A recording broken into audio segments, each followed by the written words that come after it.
अल्हम्दुलिल्लाह रब्बिल आलमीन वस्सलातु वस्सलामु अला रसूलिल करीम। अम्मा बाद दोस्तों, असीं अॼु उन मक़ाम ते बीठा आहियूं जिते हिकिड़ो मौजूदे जो चश्मो आहे ऐं जेको हीउ ॾिसिजे पियो थो ढकियो पियो आहे। नबी करीम सल्लल्लाहु अलैहि वसल्लम तबूक जी जंग तां वापसि वरिया हुआ। हुज़ूर अलैहिस्सलातु वस्सलाम सां गॾु सभु सहाबा हुआ।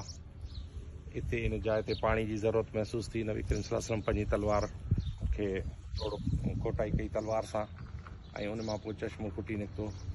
इहो समय सालनि ताईं इहो चश्मो जेको हलंदो रहियो। पोइ हिन दौर में उनखे थोरो कवर करे ढकियो वियो आहे ऐं हिन चश्मे में पाणी अञा ताईं बि आहे, हिननि टांकियुनि में वञे थो।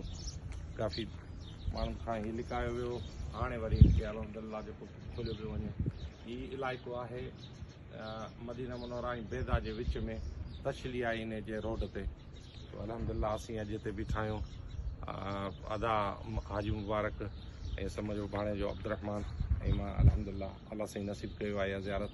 इंशाअल्लाह दुआ आहे त तव्हांखे भला तबारक तआला इहा ज़ियारत नसीब फरमाए। आमीन। अस्सलामु अलैकुम।